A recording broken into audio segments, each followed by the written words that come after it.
Namaste, everyone. Thank you for joining in this class on Kala Sarpa. And as spoken in the last video, so this week's class is also being, uploaded as a recorded session because I've been traveling for the last, couple of weeks. So anyways, in the last class, we completed the 14 axis of Rahu Ketu. We dealt with Rahu in the 4th house, and then we looked at Ketu in the 10th house, and then we looked at a few example charts. Okay. Today we'll be looking at Rahu in the 5th house. And before we begin, let's start with the usual Shanti mantra that we always do. Om Sahana Bhavato Sahana Bhunakato Sahaviryankara Vavahai Tejasvinadaditamastu Ma Vidavishawahai. Om Shanti Shanti Shanti. Okay. So Rahu in the 5th house. All right. And in general, Rahu in the 5th house is very troublesome. Okay. It's very troublesome even as compared to Rahu in the 2nd house. And this is one place where, the Kala Sarpa is at a greater risk of becoming a dosha, which is actually a blemish or a defect or a problem rather than a yoga. Okay. Because Rahu, which is the head of the serpent, is intent on swallowing things and is far more interested than Ketu in mundane gain. So the various 5th house activities like, mental development, study, and spiritual principles, they have little in common with the materialistic and sensual aspects of Rahu. Okay. And if anything, Rahu in the 5th, it becomes the blind spot we do not see. It becomes the flaw in our worldview. Okay. So Rahu represents desire and obsession, while Ketu, it denotes ambivalence and detachment. So with Rahu in the 5th and Ketu in the 11th, it indicates a bias for the arts and entertainment, for children, for creativity and drama, sometimes at the cost of older siblings, friends, social networks, and income. Okay. And the 5th house, it rules the stomach as well as the subconscious mind. And both are responsible for digesting things. Okay. Food as well as information. So Ayurveda says that stomach pain arises from an unsettled mind. Okay. So something that has not been integrated emotionally or existentially gives the psyche a lot of indigestion issues. Okay. Now, mild afflictions might result in minor digestive upsets and irregularities. For example, how much, they might delight the native's taste for foreign dishes. Some spices may disagree with this constitution. But then, since Rahu rules the toxins in the 5th house, it may indicate food poisoning, via low-grade product adulteration or even outright contamination. And it could also imply something more ominous. For example, a stomach ulcer that, if aggravated or left untreated, can develop into some form of cancer. Okay.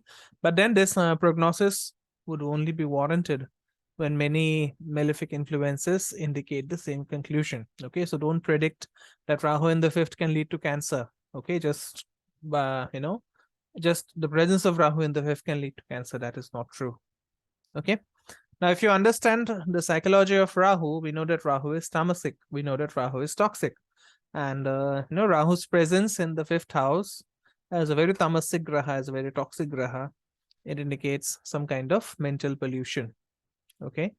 And if the native indulges in, in emotions of hatred, intolerance, racism, his spirituality diminishes to the same degree his lower nature is nurtured. Okay. So the end result can be a lopsided person whose veneer of social conditioning scarcely masks the darker side of an undisciplined mind. Okay. Now, Rahu also represents the quality of tikshna. Tikshna means sharp. So on the flip side, the sharp Rahu in the 5th can indicate an intellectual omnivore capable of digesting difficult subjects. Like a scavenger whose palate knows no discrimination and whose metabolism can assimilate anything. Okay. So, this placement can give a very sharp, penetrating, and powerful insight. And if Rahu is placed in a fire sign, it may further facilitate this. Similarly, the association or aspect of Mars with this Rahu can also create a scavenger who is hungry for food as well as for knowledge. Okay.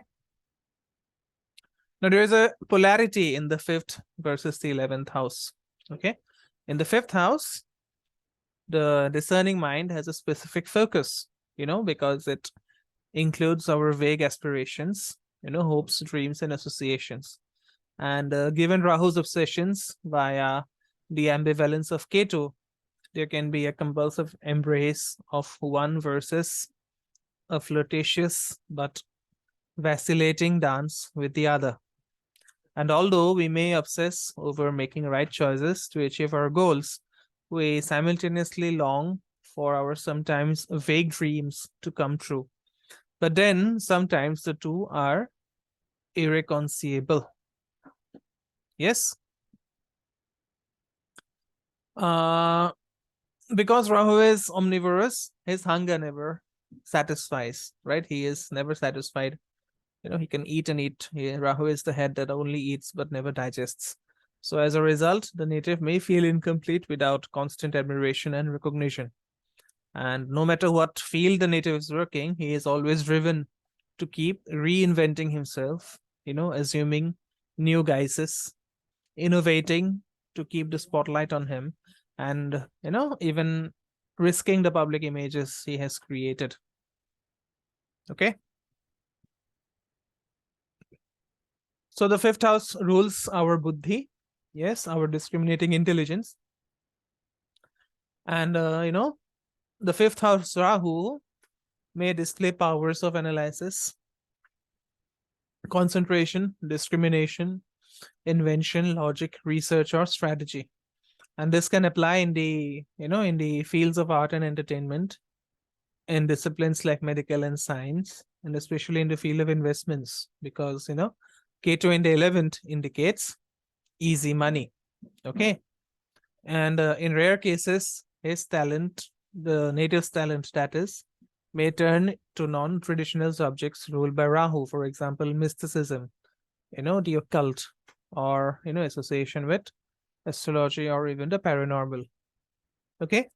And intellectually, such a person is drawn to whatever is different, strange or unusual.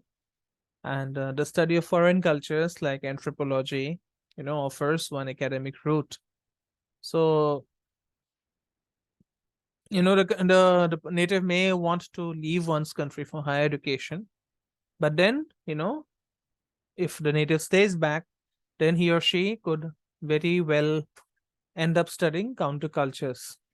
Okay.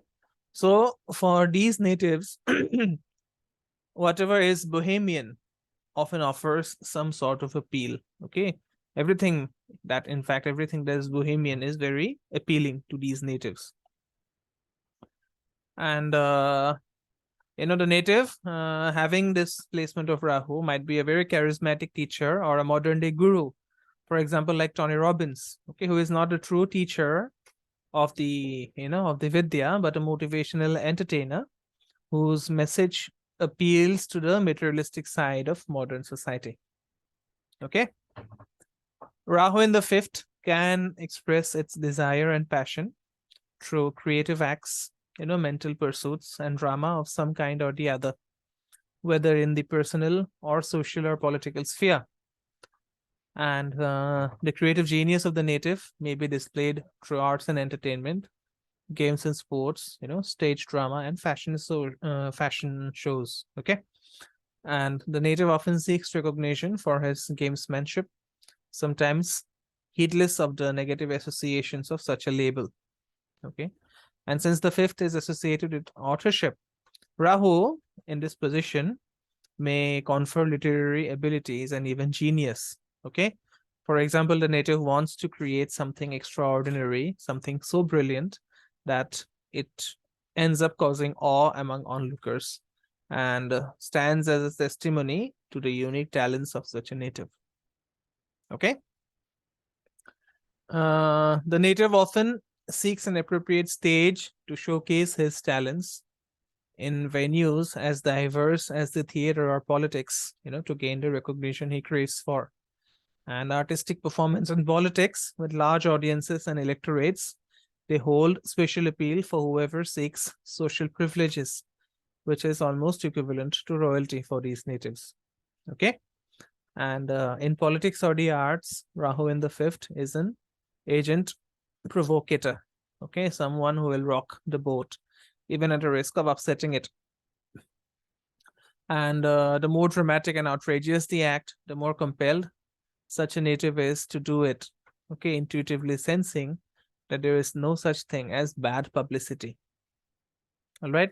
So we've seen this trend happening with, with the recent release of a particular Bollywood film. The film got so much bad publicity that people ended up visiting the theaters and watching the film, contributing to its high success, despite the story being shit. Okay. And, the native may seek to create a new political order, assuming his innovative policies will find acceptance amongst the electorate. And there is always a plan B for these natives. Okay, for example, if such a plan fails, then this native will toss his or her ideals into the dumpster and hitch a ride with another political party, where he will, insinuate himself or herself, even if he or she must disguise what he or she was before he or she changed his or her stripes. All right. So, this is, you can compare this to politicians of today who changed their political beliefs and ideologies at the drop of a hat. Right. And since the fifth is all about pageantry and parties, and Rahu, it represents smoke and mirrors, the native may be guilty of ostentatious display. Okay. And these people, they have habits, they have, the habit of throwing lavish parties, inviting the best people without sparing any expense to impress those people with their assumed wealth. Okay. At times, these people may be party animals whose lives revolve around social entertainment. And when these people cannot throw their own party, they will just gate crash into another's party, just to be among the people whose lifestyle is so very wanted by them. And Rahu in the fifth, it signifies legerdemain in showmanship. Okay. So it is also a combination where the native can be a magician performing tricks via sleight of hand or a ventriloquist using, a dummy as a surrogate, or a chameleon-like performer wearing outrageous costumes for a dramatic change of personae.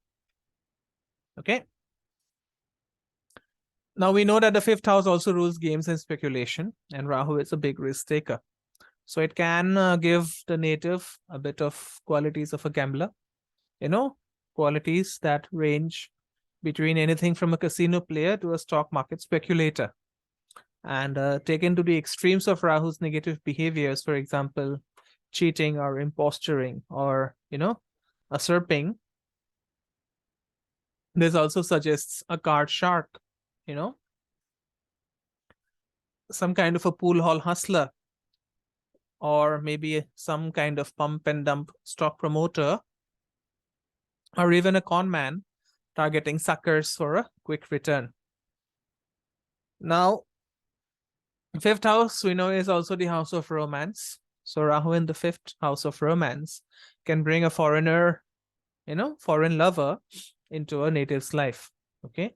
And there may be something illicit about a romance with a paramour outside the social norm. For example, the partner may belong to some kind of different ethnicity or religion, may have some kind of age disparity, or maybe there could be a huge socioeconomic gap between the native and the partner, or even, the partner could have the same sex orientation. And such love interests, we know, they can be very fickle, on again, off again affairs, or these are more or less like symptoms of a restless mind more than a committed heart. Okay, because real love requires commitment. All right. So Rahu often behaves like Saturn, and therefore at times it can find itself to be very frustrated in the fifth house. Okay, so what I mean by that is, fifth house is the house of children. So with this position of Rahu, the native might want children, but then he or she could be denied of them. Okay, and if Sun or Mars lends an influence, then abortion or miscarriage is also possible. Okay. Now, even if Rahu does not, even if Rahu in the fifth does not mean outright denial, it can still spell trouble with kids. Okay, because Rahu is a nonconformist. So this nonconformist Rahu fosters kids who are, like square pegs in round holes. Okay. And as an iconoclast, Rahu implies kids with no respect for authority or elders or religion or teachers. And because Rahu is toxic and poisonous, such, the children of the native may become victims of substance abuse. Okay. And such a native is often single-mindedly absorbed with kids. They are obsessed with having kids, raising kids, or even launching kids into the world to maximum effect. Okay. Most often, these natives, they assume the role of helicopter parents. Okay. And this helicopter parent often hovers over their kids, taking care of their every need. And some attachment parents live compulsively, trying to fulfill their own personal needs through their children. Yes, this is a case very common in India. I could not become a doctor, so my son or daughter must become a doctor. And I want to see my personal desires get fulfilled through my children. Okay, this is a very common problem in India. I don't know about the West. And at times the native may have special or unusual children, and he or she may project onto them his or her own unique ambitions, molding them in his or her vision. Okay. Now, children are children, right? Some children will meet the, his or her expectations, while others won't. Rebelling in some unpredictable ways, much to the dismay of the parent who has invested so much of his or her psyche in cultivating a special child. Okay. Now, since Rahu also represents the foreign element, so the native may be in favor of adopting children instead of creating his or her own child. And sometimes, in some cases rather, a family brood of multiracial children can happen with adoptive parents. Okay, so this is just one outcome I'm just mentioning. Okay. Now, if Rahu is not further aggravated by malefics, an aspect of Jupiter or the presence of Jupiter can improve the situation. Okay, but then the relief of Jupiter is limited to its one-sided aspects upon Rahu. Okay, whereby Rahu can be stabilized, making it sama. That means, making it smooth or serene, without Jupiter experiencing negative blowback if it lies on the nodal axis. Okay. For example, Jupiter's association with either Rahu or Ketu would only serve to destabilize the Karaka for children. Okay, Jupiter is the Karaka for children, we know that. But then if Jupiter is in either the first house or the ninth house, from where it will aspect the fifth house, it would provide a lot of relief to Rahu, without exposing itself to cross-contamination, which often happens with Guru Chandala, where Jupiter joins Rahu. Okay. So this is about Rahu in the fifth house. And in the next class, which hopefully we will have live this Saturday, we'll be looking at Ketu in the 11th house, and we'll also be going through a few example charts. Okay, so go through this lesson. Of course, you will have doubts. I welcome your doubts in the comments, or you can obviously ping me personally on my WhatsApp number. I'll be always glad to clear those doubts. Okay, so thank you, everyone. There'd be no Jyotish Foundation class this week because, as I said, I have been traveling. I'll be seeing you soon with the live classes from next week onwards, hopefully. Thank you so much. share the content if you find it useful. Subscribe to the channel and do leave behind your valuable feedback in the comment section. They mean a lot to me. I can assure you that. Okay. So thank you, everyone. I'll see you soon with yet another video. Om Gurave Namaha.